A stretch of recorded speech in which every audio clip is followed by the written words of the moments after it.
Hey everyone, it's Ash here, and welcome back to another episode breakdown video where today I will be breaking down episode 2 of Marvel Studios' The Falcon and the Winter Soldier. So if you're excited for today's video, please do leave a like and subscribe if you haven't already. And before I get started, as always, there's a huge spoiler alert here. I'm going to be going into details about the episode in depth. So if you haven't seen the episode already, click off just now. So the episode starts out with introducing us to John Walker, a US military soldier in a football locker room. He is to be the next Captain America, so that's who we saw at the end of the previous episode. And he seems to be quite anxious about the pressure he'll have put on him to live up to the reputation of Steve Rogers, and he actually seems to be quite a nice guy in this scene. After that, we head out to the football field where there's this huge parade-like performance going on with red, white, and blue everywhere. And John Walker is in the new Captain America suit and signing toys and acting like a celebrity, which Steve Rogers never did. Even though he was very famous for saving the world so many times, he never took credit for it. He was never a celebrity like we see John being in this scene. John then runs out into the center of the field holding the shield, and everyone in the stadium is cheering. He sits down for an interview with ABC's Good Morning America show, and we learn about the football field is actually at his old high school.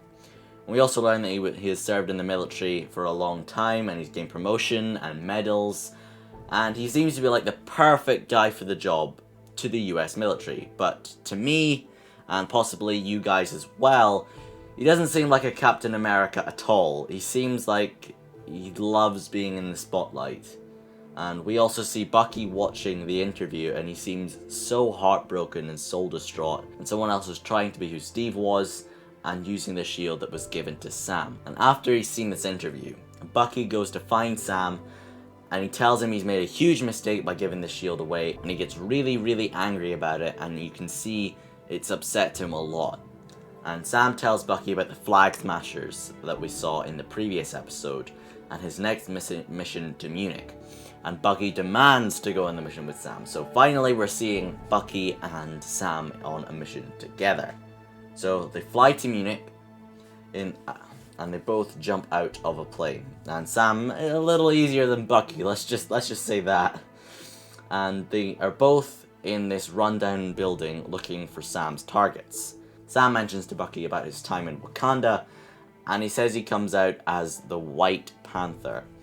And Bucky corrects him with the White Wolf. And now this refers to when T'Challa says in Avengers Infinity War, the White Wolf has rested long enough. And I believe like the White Wolf is some sort of alternative protector of Wakanda when there's no Black Panther, or they assist the Black Panther in some way. So it's possible we might see Bucky in Black Panther 2. That would be kind of cool to see him come back as the White Wolf in Black Panther 2. That might happen, we don't know. So they're watching a group of very strong individuals, like the one that Torres had an encounter with in the previous episode. They're loading boxes onto a truck. They follow the truck, and Bucky jumps on the back of the truck where they think there's a hostage inside, and Bucky finds who they think the hostage is, and she is also one of the very strong individuals, and she throws him out of the truck onto the front of the other truck. She puts on a Flag Smasher's mask. Now we can recognize that the Flag Smashers are most likely going to be the main villain of the series, or at least one of the main villains. A group of the Flag Smashers are holding Bucky, and they're holding back a vibranium arm, so we know they're inhumanly strong. The Flag Smasher Bucky and Sam once thought to be the hostage grabs Red Wing on his attempt to rescue Bucky and breaks him in half, but I'm sure that's not the end of Red Wing. I mean, Red Wing's got to come back at this point. When it looks like Sam and Bucky are outmanned when fighting the Flag Smashers, who jumps in to save the day but the new Captain America, John Walker. He jumps in from a helicopter and joins the fight with his sidekick, Lamar Hoskins, who we also saw at the beginning of the episode. And from this we can gather that the Flag Smashers are now official enemies of the United States if the government sent in Captain America. During the fight, Bucky catches Captain America's shield and hands it back to John, and you can just see the anger in his face. He hates that John has the shield. His rage just fuels him more in the fight against the Flag Smashers. And when Bucky is in danger, Sam knocks him off the bottom of the truck to safety, and Bucky confirms they are all super soldiers, which means someone else is administering new super soldier serum. John Walker and Lamar Hoskins are left fighting the Flag Smashers. Lamar is knocked off, but is protected by the shield when John throws it to him. And John tries to fight them alone, but ultimately fails and gets knocked off himself. Sam and Bucky are walking along the road after getting themselves off the truck, and another truck pulls up with John and Lamar inside. Sam and Bucky don't get in when the ride is offered to them, but really, who can blame them? They really do not like these new people that have come in and taken the mantle of Captain America. They discuss the new super soldiers, and Bucky says to John that just because he carries the shield does not make him Captain America. And Bucky asks him if he's ever jumped onto a grenade, which refers to when Steve was training to be in the army pre-super soldier serum. And one of the exercises was if a grenade was thrown into the battlefield, what would the soldiers do? Everyone but Steve ran, and Steve jumped on top of the grenade to protect everyone else. And that is what got him the super soldier serum and made him Captain America. Of course, the grenade was fake, so he didn't die. John says he did jump onto a grenade, but it was with his reinforced helmet, which really is not the same thing as throwing your own body on top of it to protect others. They eventually get into the truck and talk about teaming up. Of course, Bucky and Sam are not on board, and John just comes across as cocky there.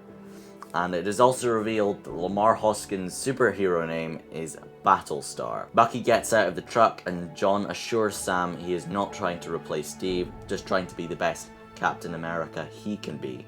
Which actually seems like a nice thing to say, but Sam is just not having it either. He just leaves and joins Bucky. It cuts to the Flag Smashers, and they gain refuge in a supporter of their cause's home, and they are very much welcomed, and he says that more and more people are supporting the cause for things to go back to the way they were before during the blip every day. The Flag Smasher that Sam and Bucky thought was the hostage receives a text message from an unknown number, and it says, "If you took what was mine, I'm going to find you and kill you." Now this could be talking about this particular Flag Smasher stealing this person's dose of the new super soldier serum, and that might kind of make sense, I think. And she seems really frightened by it, and it appears that her fellow Flag Smashers aren't aware of her situation. It is revealed that her name is Carly Morgenthau, and I'm assuming her character will be reasonably similar to Carl Morgenthau from the Marvel comics, because he was involved with the Flag Smashers and stuff as well. And even though she seems like the most scared out of the Flag Smashers, she also seems like the leader. It is also revealed that something big is going down the following day, and one Flag Smasher starts to chant the Flag Smashers phrase, "One world, one people," which means everyone is united like they were in the blip. It cuts to Bucky and Sam on another plane, and Bucky wants to take Captain America's shield from John and defeat the Flag Smashers on their own. Now that would be really cool, but that would also brand them enemies of the state. And Sam talks Bucky out of it, obviously, but Sharon Carter is mentioned for the first time in the series so far, and Sam was talking about how she was branded an enemy of state after she stole the shield from the CIA for Steve in Captain America Civil War. And Bucky mentions there's someone that Sam has to meet. So they go to Maryland and visit a house, and Bucky asks for a man called Isaiah. The man standing at the door insists there is no Isaiah in the house, and they need to leave. But Bucky knows he's there. Obviously, there is an Isaiah in the house, and they are eventually let in to go and meet him. And it is revealed that Isaiah is also a super soldier that Hydra feared, just like Steve Rogers. And he was sent to stop the Winter Soldier, which he did, after Bucky fell from the train in Captain America, the First Avenger, and he was taken and turned into the Winter Soldier. All that stuff that's already happened.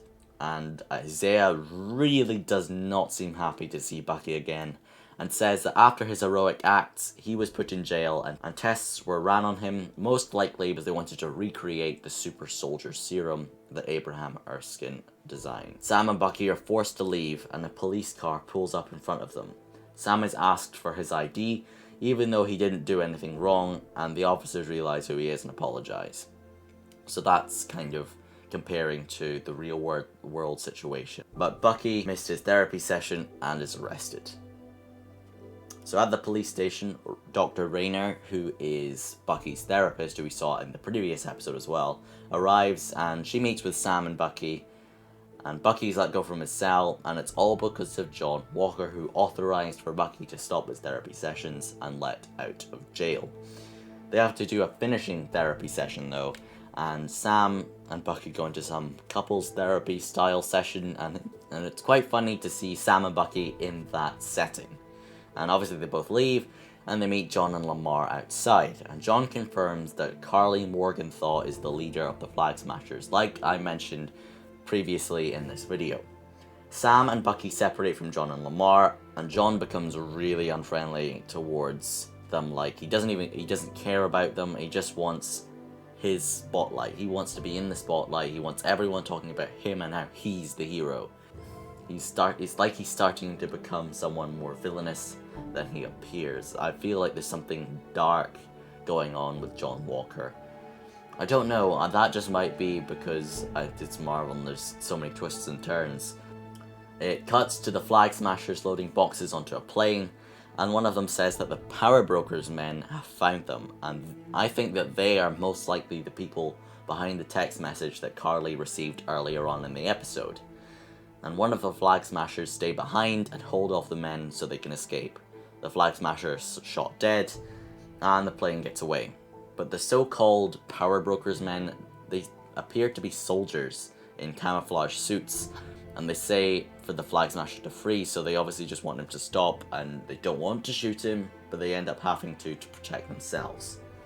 So this could be that they are military personnel, and there could be something dark going on in the military, and this could have something to do with John Walker also, we don't know. But we do know they are reporting to someone as the leader of the soldiers out that night to tell someone on the phone that they lost them.